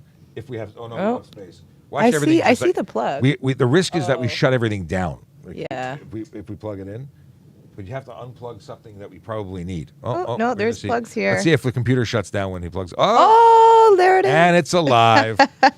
How exciting! Can you see? That's probably that probably drains more power than all of this computer equipment combined. Because it was designed or wired up in 1973. Fancy. We're very fancy today. Okay, we talked about, can I pass a cop car? There's the pass a cop car question. I can delete that. Excuse me, Sean. I'm just going to step out for a moment. Go? Yes. She got to go. But are you coming back? Are you going to 11? Going to 11. Okay, I might. She might. We won't hold our breath, but if you come back, it's great. Okay. Not enough space for questions here. Well, you got this part up. The deal is that there is a character limitation. If you have to use abbreviations, we're fairly good at decoding things, but we do our best to understand, interpret, and otherwise answer questions regardless of how they are asked. In terms of abstract, I don't understand it even though you said it twice. Can you be in the left lane with a trailer? Trailers are not prohibited from being in the left lane. Are you aware of anything, Sarge, that says you can't be in the left lane? Sorry, you'll have to repeat the question. Can you be in the left lane with a trailer? The left lane is made for the passing lane, right? So vehicles traveling faster. I would travel at the speed limit with your trailer, or whatever is reasonable and safe to do so. Most likely that'll be keep to the right. The fact is that if you're not actively passing a slower moving vehicle, you shouldn't be in the left lane unless you're in bumper to bumper traffic and nobody's passing. But you can pass. You can pass. But we're not when you and it's. I played the video and I love the video. But the TikTok lawyer played a clip where these two kids, maybe 3 kids in a car. I say kids, the young people, young persons. They passed. I think it was a state trooper. They passed them. The state trooper was doing the speed limit. They got pulled over. Well, of course. It goes to logic. And they had a big laugh about it. I wonder if they were laughing after they got the ticket. How silly do you have to be to do that? But anyway. Thoughts on the RCMP dropping the poly for some reason? Do you mean for application to become that you don't need a polygraph anymore? I was not aware of that. This is the first I'm hearing. I don't really have an opinion about it. Everywhere in Canada has needed a polygraph for application except for Ontario for as long as I can remember. Ontario, for whatever reason, doesn't allow it. But that's interesting if they've stopped using it for the federal police. Have you heard about that, Sarge? Have not. Interesting. Have not. I think it's a good idea to have. Yes. I wonder what would happen if we brought it in here. I wonder why they don't allow it here. I don't know. Let's see here. Hello says those TPS have a pursuit policy. I think you mean does, not those. But apparently Hello likes chases. Well, nobody likes chases or should like chases because chases usually result in both injury or death and damage to public property. Like, it's just a bad day at the office. No matter what, it's an increased risk. So Absolutely. You have to weigh the risk of not stopping somebody or capturing somebody against the risk that this person's putting to everybody else, including the police officer. Yeah, and nobody wants to. I mean, we want to arrest bad guys. We want to catch people for violations. This is not a game of cops and robbers where we run around the playground. This is real life, and we're responsible for everything that happens in real life. So, yeah, we have to measure that, and every situation is different. But there's no specific thou shalt not chase thing. Sometimes you got to chase because you got to protect people from what's going to happen next. Yeah, it depends. Phone seized for evidence 2 years ago. Can I get it back?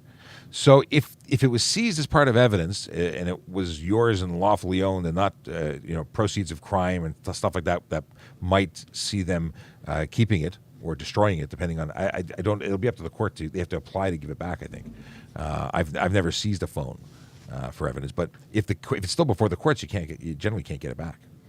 Right. If it stays as evidence and we want to hold it as evidence, we have to make a report to a justice of the peace, and that justice of the peace will decide whether it's reasonable that we seize it and reasonable that we keep it for an extended period of time. And we have to reapply for that to extend it, do we not? Yeah. Yeah, it's a regular thing.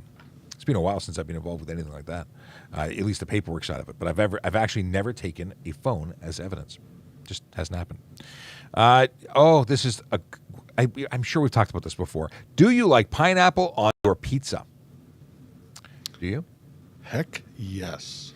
I like pineapple, and I will accept pineapple on a pizza, but I have never ordered intentionally, I need pineapple, please put it on my pizza. That just doesn't happen. I put hot peppers, I put mushrooms, I put onions. I like provolone, but pineapple doesn't go with that. Hawaiian pizza, extra cheese. That's my go-to. Or a meat pizza. Meatza pizza. I call it meatza pizza. That's the family designation for a loaded up. I worked for a very short period of time for a small one-stop shop pizza place in just north of Steeles, and I did it to help out a friend because they were planning a party for their family. So I ended up being the pizza order taker guy and occasional delivery guy for a very short period. They had a kitchen sink pizza that was out of this world. It was like Marty's Gourmet Pizza or something. It was amazing. And I don't know if they're still around, but now I want pizza. I'm not having pizza because I'm not eating that stuff. Okay. Stunt driving dismissed. What happened with abstract? So we talked earlier about stunt driving dismissed. What happens to, what happens? Well, we said your tickets, your conviction doesn't register, but your suspension still there. Your impound fees and responsibilities still exist. In terms of your abstract, the suspension remains there because you were suspended. That doesn't go away, but your conviction won't be registered. So you won't be suspended you won't be convicted of stunt driving on your record because you weren't convicted. Billy wants to. This is the pizza show. Do you like pizza or Pizza Hut? Sarge, what's your opinion on these? Well, I know this sounds like a commercial, but I'm a Pizza Hut and nothing but. I used to love I used to like Mother's Pizza. That's 100 years ago. But I like Pizza Hut. I love that they're drenched, oily, buttery, whatever the heck it is, yummy pizza crust. I do like it, but there's no Pizza Hut in my jurisdiction. Like anywhere that I frequent, I tend to get Domino's. Yep. And I have to say that not because their pizza is the best. I'm going to tell you that they're good people. They stepped up. The owner, their child goes to school locally. They supported us in an effort to give pizza to kids for free in relation to our program it's not currently running, but it was the school, what is it called now? It's called the CAA Safety Patroller Program, and they gave like 1,600 pizzas to us to give to kids. It was amazing. Just good hearts, really good people. Pizza aside, I'm really impressed with them. You know what? That's a reason to support them. 100%. There. That's one of the. I have no qualms. If I order pizza, I order it there. Do I like Pizza Hut? Absolutely. I used to like their all you can eat pizza. They used to have pizza buffet. Oh, at lunch. Yes. That was awesome. Where is that? Bring that back. If I'm having a cheat day, I'll go do that. Pizza buffet and dessert pizza. Okay, this is the traffic show. I got to go back to traffic, but yeah, what a great question. Thanks, Billy, for having us completely go rabbit hole down into the pizza world. And pizza's okay, but like I'd go with the other ones first. Quick slice, pizza.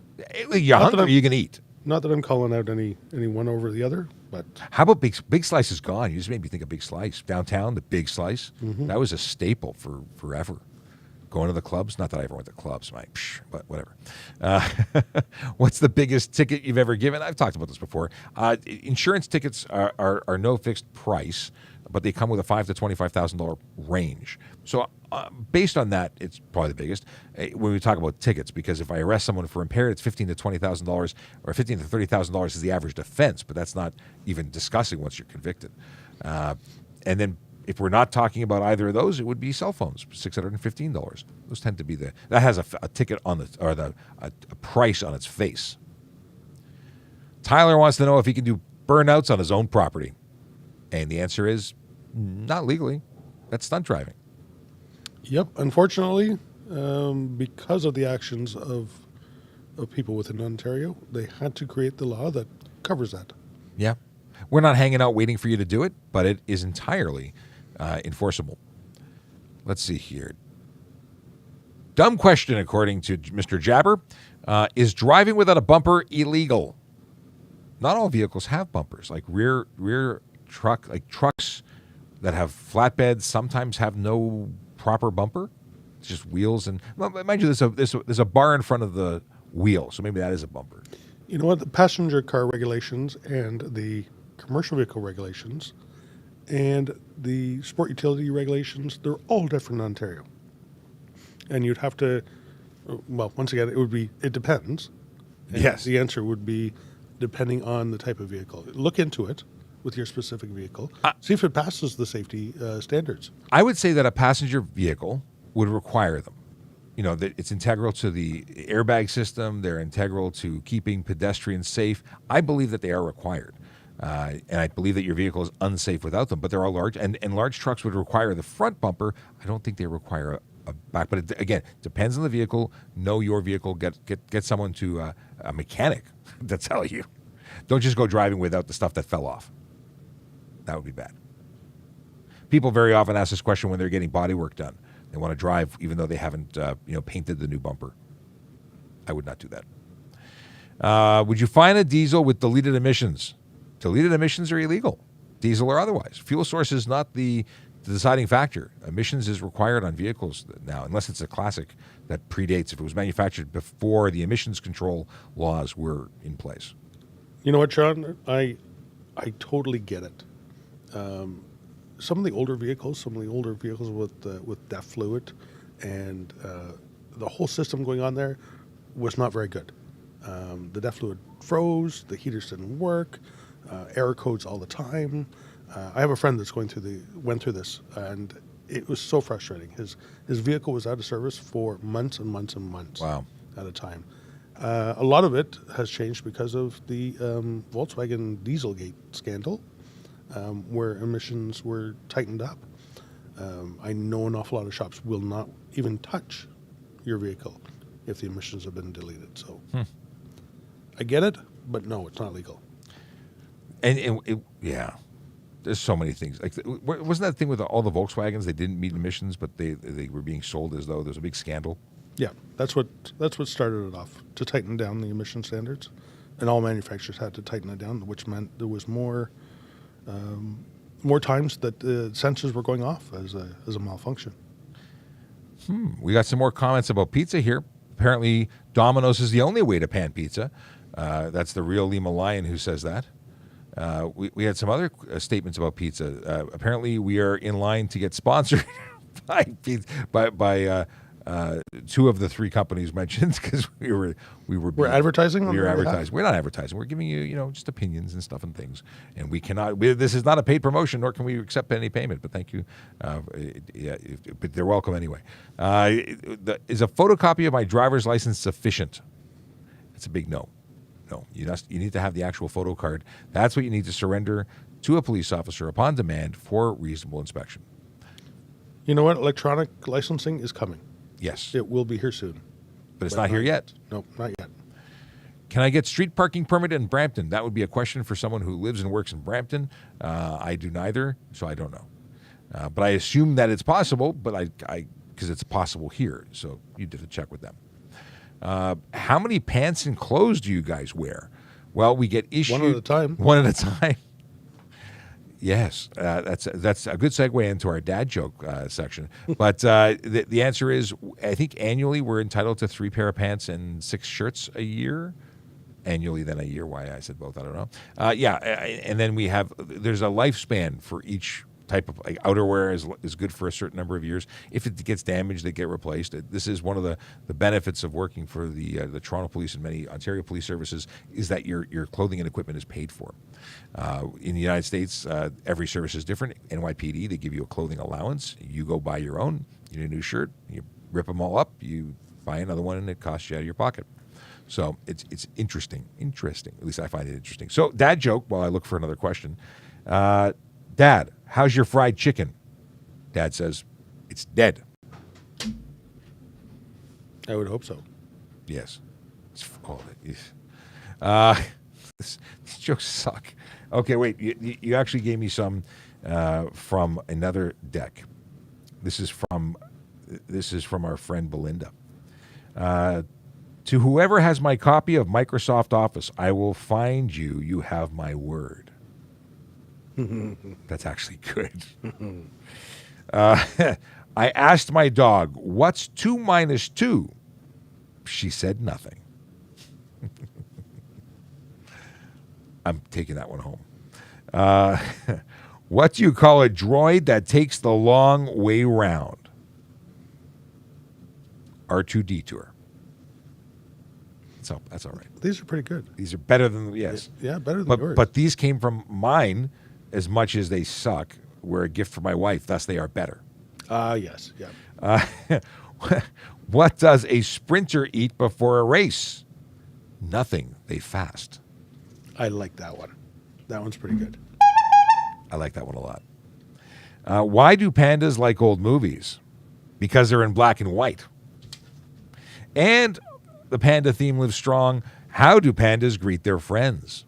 They give them bear hugs. Hey. What's the law about underglow in Ontario? The law about underglow. There's lighting laws. There's no underglow laws. And underglow may actually cause other things to be a violation. Like you could put underglow in, but it projects light forward or back or to the side. That could be a problem. Depends on the color. Depends on where it's projecting. Depends on what is being seen. Yes. And flashing could be an issue. Generally speaking, if the bulbs are not visible, if it's only reflecting off the ground, you should be okay. Do I think it should be on the road? No. personal opinion is that the 90s are over. Let the underglow lighting die there. But if you're going to use them, I would suggest use them for shows and parked in a lot. You do draw more attention to your vehicle when people look at your vehicle while driving, especially if they are impaired. It draws the eye, and you'll tend to drive into things that draw their eye because you look where you want, or you go where you look. Even if you're not intending to go there, you might hit them. So you could be pulled up at a light, and you might find someone pulled into your bumper. Just saying. Things we don't think about until somebody brings it up, and then they go, aha. Can we use our car infotainment system while driving? So the deal is this. Your infotainment system isn't prohibited to the same level as a handheld communication device, but if you're using it and it's negatively impacting your ability to operate your vehicle safely, you can be charged with careless driving without question. That's a legitimate charge for that use. So you are allowed to use it within reason. If you're changing the heater on your seat, it's no different if you're using the button that was physical and is now part of your infotainment system. If you're changing the stereo, it's no different if you're using a rotary dial or a digital button. But both of those would qualify for careless in the event that it made you drive unsafely. That's my thing. What is this? Can a cop hit you in mental health issues? I'm not really sure what you mean. Like, can a police officer use force to protect themselves or someone else, to arrest someone, to apprehend someone? Yes. Could that involve hitting someone? Yes. Is it something that we just hit people with mental health issues? No. So it all has to be justified use of force to do what has to be done lawfully. Would you add anything to that? Does that say it for you? No, I totally agree. And any excess of force used than what is reasonable then becomes liable on the officer. Yes. I just smirked. It's not because of a comment in relation to mental health. It is because I just read a dad joke from user 90999 and says, why do drivers laugh at the mountains? They're hilarious.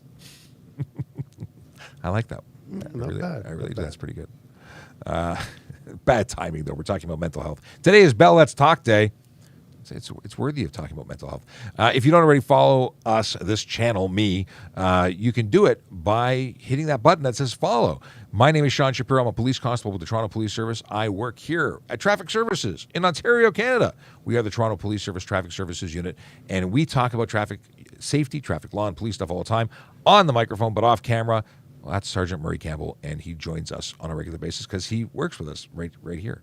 Towing in pounds and media relations. That's what's going on.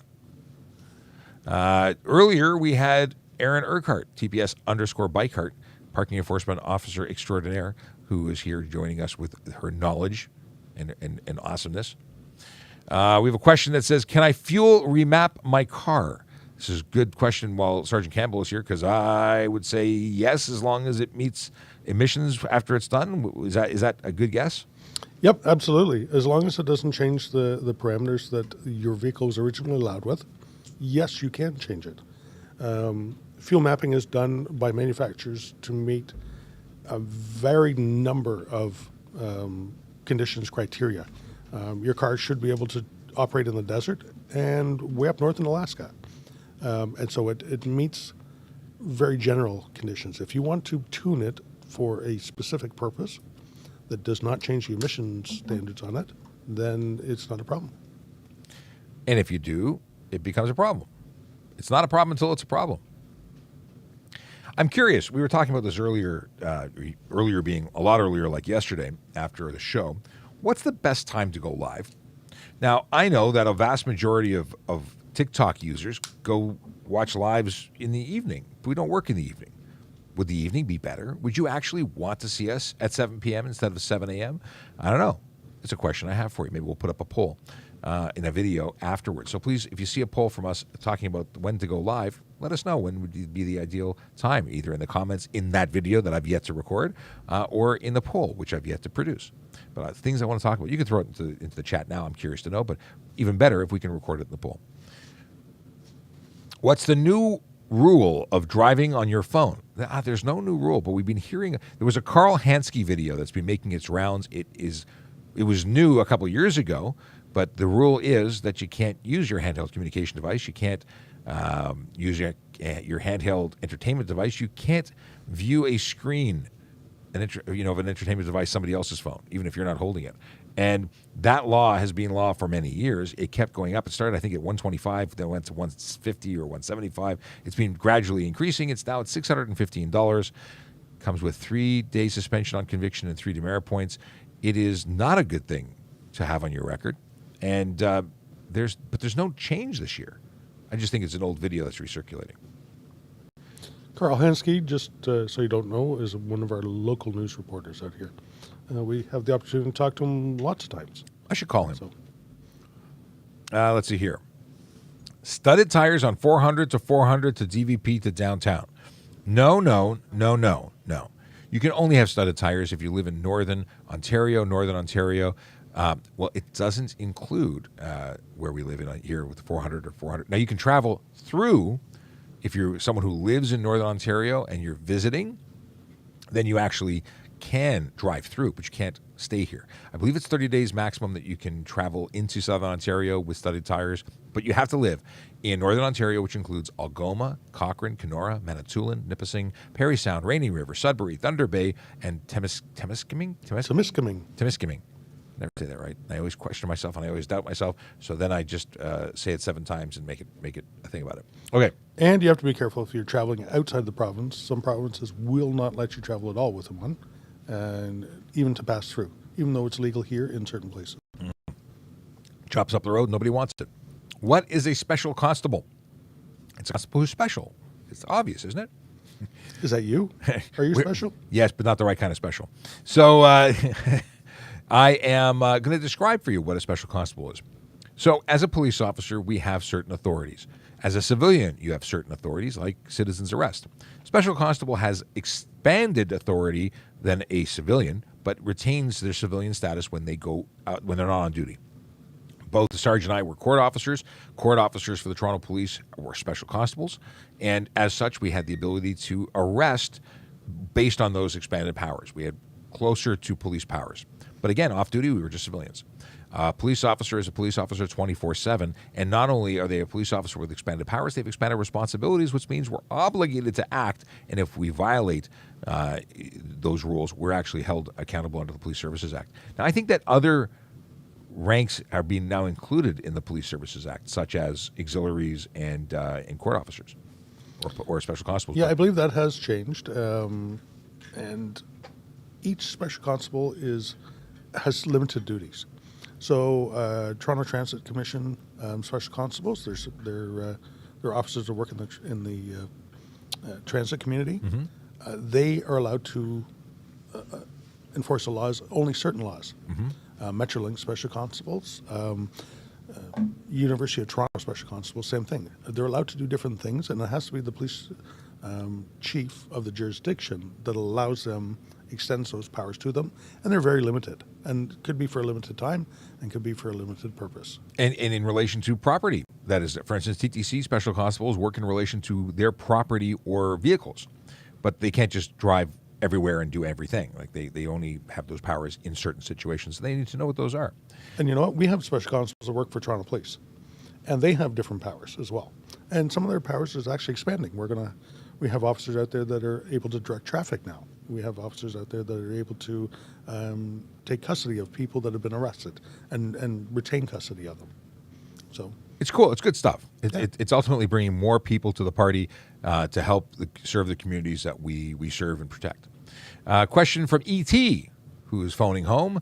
Are people allowed to turn off my car while idling? Well, there is an idle law in Toronto. Maximum, I think it's 4 minutes in the city of Toronto. Maybe I'm wrong. Maybe it's less. Aaron, do you remember seeing any no idling signs? Do you know what the idle limit is in Toronto? I haven't been outside of this office in a while. More than like a minute or two? It's very short. Would a police officer, is there a law preventing us from turning off the car if it's idling and left unattended? Well, there's actually a law that says you got to lock your car. If you leave a vehicle with keys in the ignition, you can be charged. I don't remember. Now, this is going based on a memory. Let me look up that law so I'm not just making things up. But you are correct. I am correct? Yep, you are Good correct, stuff. and it's $110. Woohoo! I knew that it was there, and then I questioned it, and I'm like, I'm positive. So, yeah, not to mention, if you also wouldn't get covered under insurance. Oh my goodness. Third question, third time today. Radar and laser detectors, legal or ticketable? I love this. We talked about it. This is the third Ticketable time. and seizable.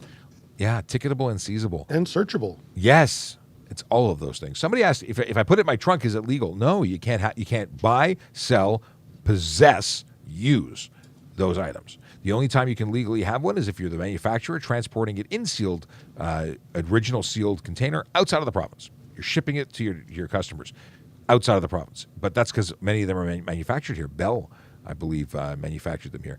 But you cannot own one, and if you're traveling through. So one of the questions earlier was, if I'm from Saskatchewan, I'm driving through, can I have it in my trunk? Well, you're from out of the province. What do you do with it while you're here? I guess you don't get in the province. I don't know.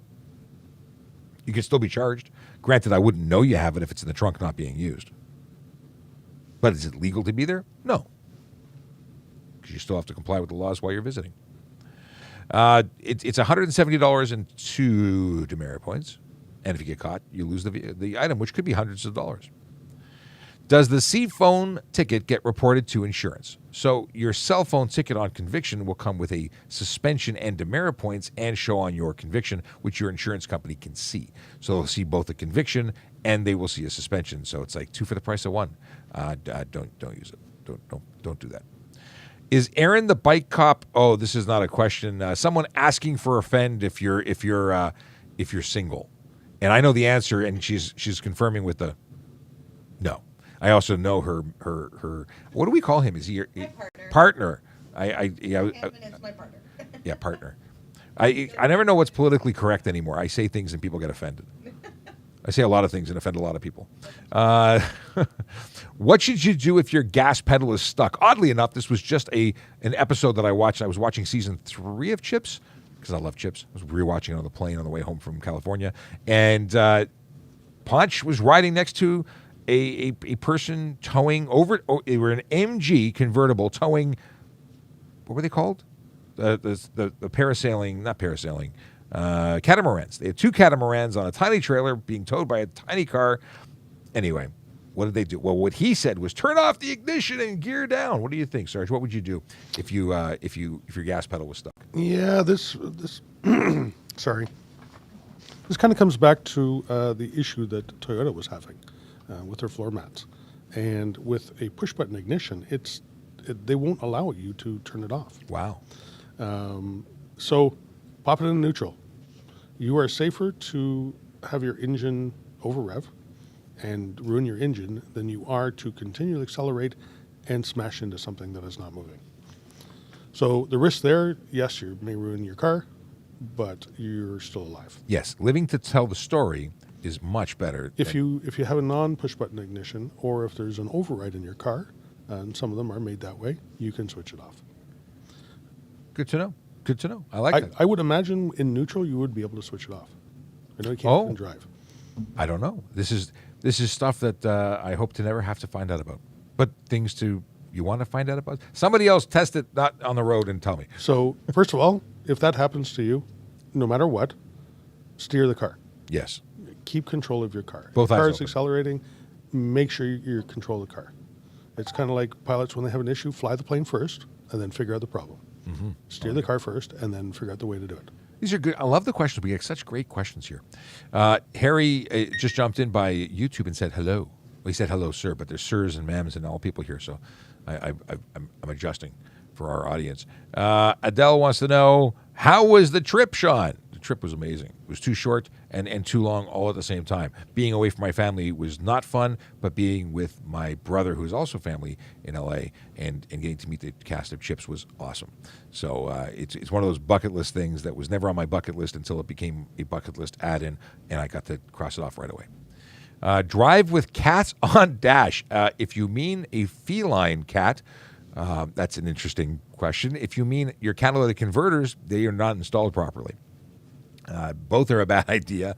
Your feline it would be an obstruction and a distraction and all sorts of negative things that could result in a collision or a ticket or both. Don't do that. Who drives with their cat? Aren't cats supposed to stay home? Do you drive with cats? Should be in carriers. I learned the hard way to put my cat in a carrier. Oh, Erin puts her cat in a carrier because she learned the hard way. Listen, animals, dogs, cats, zebras, whatever you're transporting should be tethered in a carrier in the back seat. Mind you, if it's a zebra, you need a pretty big carrier. Maybe it's a little zebra. Yeah, don't put your cat on the dash. You could result in obstructing your view, amongst other things. Are license plate stickers still mandatory or not? Renewal of your license plate, although free, is mandatory. The sticker is no longer issued, thus it is no longer mandatory, unless your vehicle is over 3,000 kilos or doesn't qualify for the program, which is for light or passenger vehicles and light trucks up to 3,000 kilos, motorcycles and scooters. So a motorcycle that's allowed to travel on the roadway does not have to pay that road tax. But a snowmobile, for all you snowmobilers out there, you still need a sticker. Yes, I noticed that you're upset about that. Yeah, I kind of am. Oh, very good point that Jace adds. Jace is a car guy, formerly from Saskatchewan, now in BC. He says, if you turn your car off while driving, never pull the keys out of the ignition because it will lock up your steering wheel. That is a very good point. And something I hadn't thought of. Yeah. So thank you for that knowledge. It's a very, very good point. Is it acceptable to drive 10 kilometers over the limit? Acceptable? You're speeding. You're breaking the law. The answer is no, it's not acceptable. Does it mean you're going to get pulled over when there's people doing 20? Chances are the other people will get pulled over first, but that doesn't mean that you're innocent or not contributing to being unsafe on the road or safe from being charged. You could very well be charged. And I'd happily give someone a ticket for 10 over. Not everybody would agree with me, but that's okay. Silence. When you call about impaired driver, can I follow? I'm sure there was more that Brian wanted to mention. The answer is you'll likely be told not to for your own safety because you don't know what that vehicle is going to do. So reporting the information, direction of travel, and then take direction from the dispatcher. They will likely tell you not to follow. Can you follow? I would suggest against it because, again, you don't want to be involved in a collision. It's 100% for your safety. Yes, you'll be able to be better witnesses. Yes, you'll be able to see where this person is going, allow us to catch up to that person quicker. But we can't direct you to put yourself in danger. Exactly. I've been to many, many collisions and vehicles that were just stopped in the middle. I went to an intersection. A guy was sleeping behind the wheel. Before I was a police officer even, I called and I stood by while, I waited. But, it was a nonviolent situation. If that was someone who was in a rampage, would you have to, think about whether or not you want to be a victim of this person? You don't want to get hurt. At the end of the day, you have a family and responsibility and work and things that may be impacted, and you're not covered and not trained and not expected to get involved with many of these things. Police officers are. Harry follows up and says, yesterday I got a ticket for license plate. I was unaware that the plate expired. Can I dispute my ticket?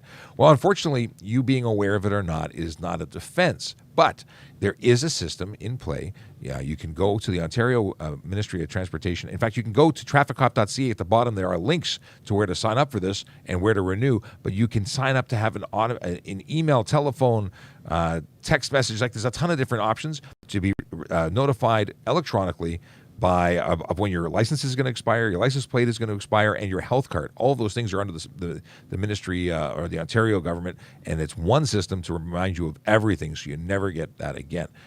Could you fight it? You can dispute what you want, but doesn't mean you're going to win. And from where I'm sitting, I'm not a lawyer, I would say that you were guilty of the offense. Not a lawyer. I would charge you for it as a police officer. So. Me too. And it's not anything personal, Harry. It's just what it is. You got to take care of these things. Let's see here. Can you get demerit points taken on an electric moped? I'm guessing electric bicycle. So, if you're driving a motor vehicle that is not a bicycle, yes, you get demerit points. You get charged as a motor vehicle. If your electric bicycle is a bicycle that adheres to the regulations of the e-bike rules, then no, points wouldn't be administered. It depends on what you're operating. And sadly, people modify their electric bicycles to make them illegal, at which point they become motor vehicles, or at least aren't given the free pass under the legislation. They're all motor vehicles. Well, I was about to say that, Sean. No matter what, they're a motor vehicle. There is an exemption written into the Highway Traffic Act to allow for operators to be non-licensed. It doesn't require insurance, and it doesn't require license plates. That's the only exemptions that they're given, as long as they meet the criteria: the speed, the weight, the power, all that. As soon as you take one of the pedals off, as soon as you make a change to it, as soon as you defeat the speed override, they're an electric motorcycle. And you got Harley Davidson has an electric motorcycle right now. They're exactly the same. And you will get charged exactly the same. Actually, you'll be charged worse because the Harley Davidson has proper brakes. Is a vehicle deemed safe for the road, even if it's unlicensed or it would be at least a safe vehicle. An electric bicycle that has been modified to exceed the parameters of the e-bike regulation is an unsafe vehicle. It doesn't have proper braking system to compensate for the upgraded speed. You're only allowed to go 32 kilometers an hour on a flat surface. If you're doing 60 or 80, like I've seen some of these doing, those brakes are not capable of stopping you safely. Now it's an unsafe vehicle. Now, there's also the fact that insurance is a situation. You have to be insured. The cost of insurance, or the consequence for not having insurance, is $5,000 to $25,000 and up to 6 months in jail for your first conviction. It goes up as you continue to violate. I saw a great question, and the question was, ever been asked a question you couldn't answer? Yes. There are many questions. I don't know everything. I do not know everything. Even today on the radio, I couldn't remember and had to look up whether or not school buses were allowed in the HOV. No one's ever asked me that. Buses, I would say yes, but school buses, I had to think about it. And school buses, because it actually specifies any bus. Well, school buses, any bus. So the answer was yes. So very often I need to consult the book of knowledge, and I have multiple books of knowledge here to reference. Yeah, and you can call a friend. I'm sitting here. I really enjoy having my friend here because it is awesome to have the two heads better than one. There's a lot of stuff. I know nothing about I was going to say spidskidoo. I was putting many different off-road vehicles and things together into one unpronounceable word. But skidoos, off-road vehicles, not my thing. They're his thing. Compliments, really good. Let's see here. Can dash cam footage of an offense be submitted? Yes. Does it mean that we will be able to lay a charge based on it? Depends on what we can get from it. If you're the complainant, you're the witness, it's your video, you might be able to provide witness statement to put someone at the scene, but we have to be able to identify place, like the time, date, location, driver. Like there's a ton of stuff we need to be able to harbor or glean in order to lay a charge. So generally speaking, we can build a file. Maybe it'll be part of the next charge when we get them in person and we see that there's a history of reports about their vehicle. Now, Sean, you're talking about charges and the criteria, the level we must meet for charges. Yes. Insurance is something a little bit different. It's based on a percentage of blame or percentage of liability in a collision. Your dash cam video is going to be perfect for your insurance company to view. I had the experience myself where somebody backed into me, and they still wanted me to pay my deductible, even though somebody backed into me. And they said, well, you may perceive yourself as being stopped, but really, until we have the police investigation, we won't know if that's really true. And I said, well, I can provide you my dash cam footage, and it has the GPS on it. It shows I'm sitting, not moving, and traveling at 0 kilometers an hour when the person backed into me and my horn was blaring. And they went, oh, can I see it? Oh, thank you. Yeah, don't worry about your deductible. We'll assess that at 100% their fault. Yes, I'm talking about, absolutely, I was talking about, can you submit offenses, videos of offenses? And Sarge very appropriately filled in the gap of, if you're involved in a collision, it's the best thing ever. I totally endorse dash cam footage for your own protection. It's the best evidence you can bring when you're involved in a collision. And also, give me your entertaining videos. Send me links. I want to see them. I might be able to use them on the channel because I love this stuff. When we see people doing things they shouldn't be doing. Don't create those videos, but capture what's actually happening without your involvement. Ahmed says, hi, sir. I use a radar detector only for the fact that I will know how the police measure my speed because some have lied and said they used radar when they really have not and just targeted my car. Mine is concealed in the headliner. No way to know. Well, I got to tell you, and you may not have been listening, that's illegal. You can't have them. You can't possess it, use it, sell it, buy it. You can't have it. And additionally, your radar detector only catches radar and may not catch our radar. It's not a foolproof system. we may be aiming laser at you, and it may not be covered by that device. Your sensor may not trip.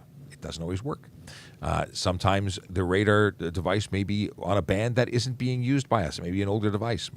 It may not trigger. It doesn't mean that you are providing any evidence. And when you go to court and say, I know they weren't using laser or radar because I have this illegal prohibited device, it's not going to help you in court, because at that point you are admitting to a crime.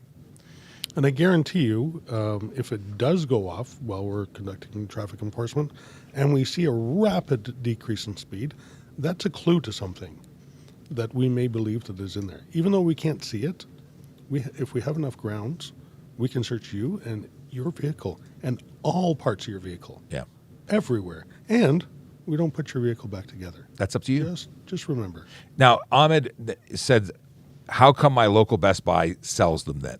Now, I'm going to assume based on that you do not live in Ontario, Canada, because if you did, they would not be legally permitted to do that. If you live in a province or state that allows the purchase and sale of those devices and their use, then have at it. You're allowed to. I don't agree with it as a human being who wants to see people get to where they're going safely.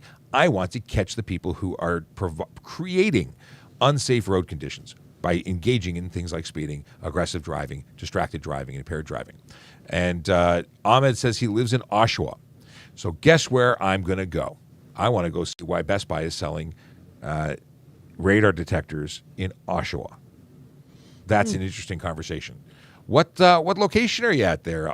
Which one? Because I want to go talk to them. They're prohibited. Those would be a major problem. I do believe there would be a charge too for the person that is selling and installing.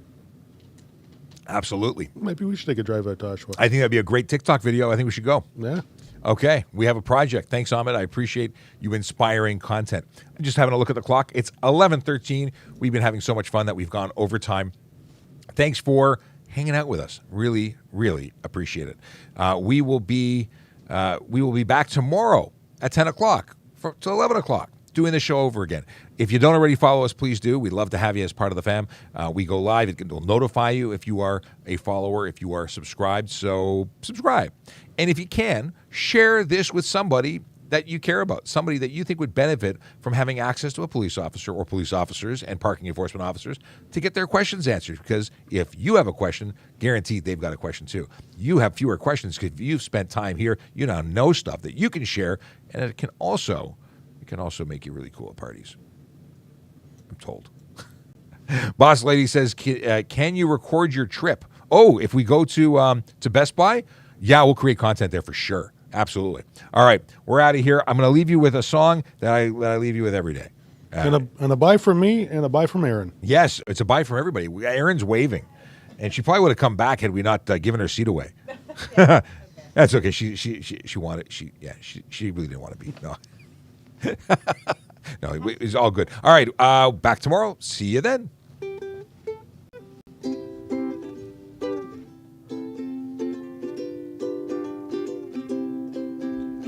Yellow light, red light, green light, go. Driving safely helps the traffic flow. Watch for pedestrians, look out for bikes, and don't drive like a jerk that no one likes. Yellow light, red light, green light, go. Driving safely is the way to go. Put down your cell phone, nobody needs you to text and drive on the DVP. Yellow light, red light, green light, go. Stop at stop signs, look both ways, then go. Seatbelt, save your life indeed, and watch your driving.